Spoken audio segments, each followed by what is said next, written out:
Hey guys, welcome back to Dr. Narration, the best channel for cheating stories. Like and subscribe to the channel for more cheating stories like these. As I suspected, my WS has contacted her AP.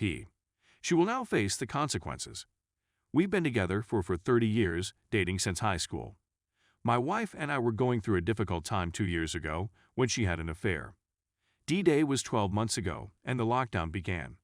I read some of their communications, unbeknownst to my wife.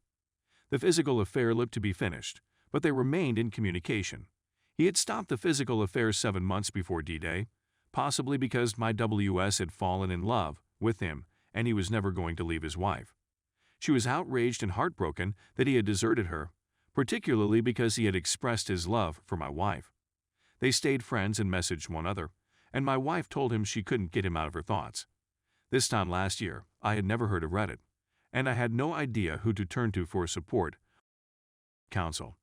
I realized my techniques were a little shady, but my clever strategy was to try to uncover the whole truth about the affair and assess whether or not our marriage could be healed. It's not simple to do when you don't trust a word a cheater says. My wife couldn't see the AP, so I imagined she'd called him on her phone to inform him about their affair. For the following 6 months, while we were ostensibly attempting to heal things, I could read their communications without my wife's awareness. Here are some quick highlights. They both lied to one another and blamed one another for the affair. He said that their relationship had passed a boundary and that he regretted what they had done. My wife never expressed sorrow about the affair. He treasured their time together but equally wanted to forget it had occurred, an oxymoron. My wife informed him that she loathed him and that he had exploited her, which he denied, but she also added that she missed him, which was also inconsistent. She stated she was broken and couldn't live with the pain she'd caused me, so at times she did display some signs of remorse. She said many times that she would not be able to see him again, and that she would never contact him again. A few days later, she would message him. During these 6 months, I saw an improvement in my physical condition, experienced IC, and had hysterical bonding with my partner. My wife came to me and said that she had made a huge mistake, that she wanted a future with me, that I meant everything to her, and that she had fallen head over heels in love with me once again. I inquired as to what she would do differently if she had the opportunity to go back in time and change things. Her reaction was to make sure that a good relationship would not devolve into an affair and to attempt to heal things between us before the affair got underway. She told me that she would be subjected to any ramifications, but she requested that I not notify our children of what she'd done. It is said that our children do not deserve to be hurt. The reality of the matter was that she didn't want others to think badly of her. However, according to the texts I've seen, my WS did not make any negative remarks about me to the AP, but she must have spoken something about our marriage to him earlier in the day. Among the things he said were things like, "I hope you can mend what went wrong between you," "I hope you can continue on," and other such statements. As for the negative side, my WS told him that I loved her and that she'd be okay, perhaps due to the fact that she did not believe I would leave her, but she never told the AP that she loved me. Eventually, she lost her cool with the AP and said, "All I need is my children." She never said that she needed my assistance or that she cherished my company. 6 months ago, I believed that reconciliation was out of the question. My wife eavesdropped on some of the conversation, which I'm not sure how much she heard, but it was definitely the wake-up call she needed. I hired an attorney to look into my options. Her demeanor changed at this point, and she finally broke off all connection with the Associated Press.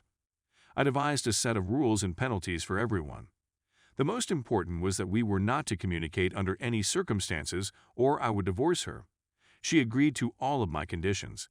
In light of the communications I had read between them, I was skeptical that she would not contact him again. However, she maintained NC for 5 months, and things seemed to be progressing in the right manner with us at the time.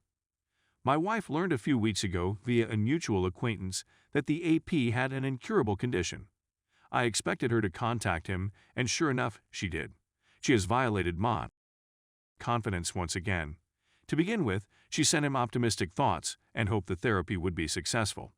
But then she urged, "Get well soon and look forward to seeing you soon." And here's the ultimate blow to my wounded heart. WS, just one more thing. Do you have any regrets about meeting me? Associated Press. No.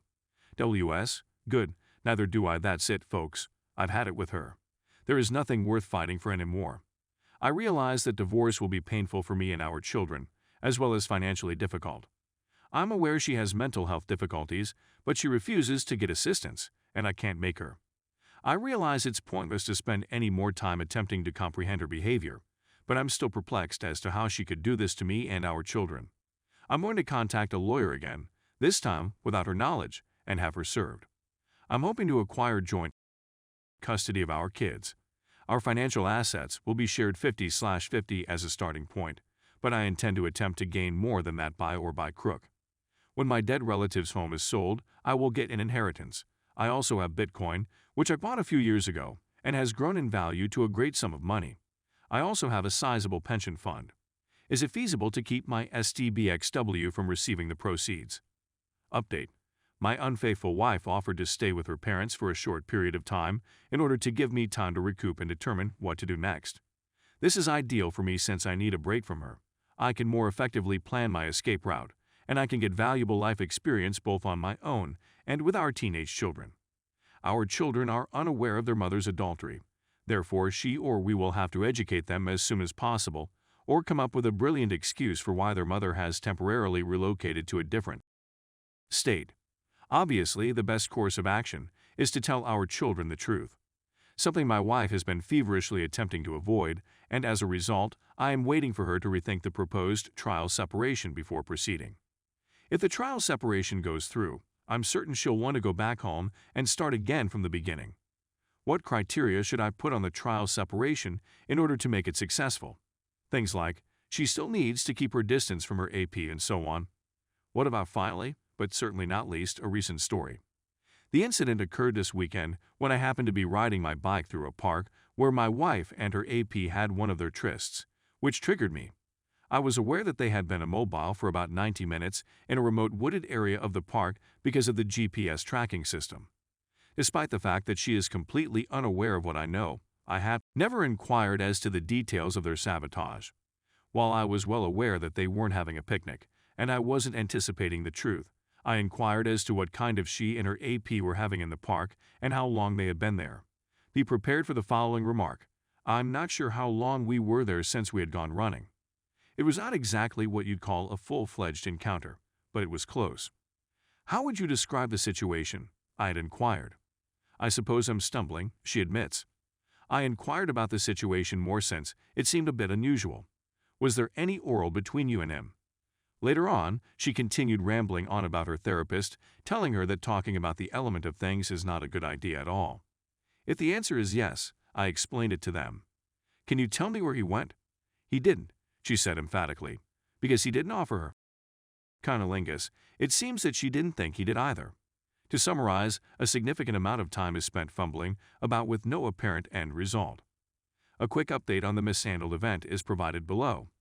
I decided to go a bit more into her background since her story sounded a little strange. In my previous statement, all I wanted was the truth, and how could I believe whatever she says if she is continuing to deceive me? According to her, they did not engage in oral relations, but rather tried total intercourse, during which he was unable in obtaining an erection. It's true that I now believe her, but why wouldn't she? Is it possible that she was attempting to spare him from embarrassment? Despite this, I still think she would have tried oral in order to get an erection from him. As a result, the story was changed to include more than an hour of attempting to convince him to hit hard and failing miserably. She claimed that he did not have any ED in the prior parks, implying that this area was not to his liking.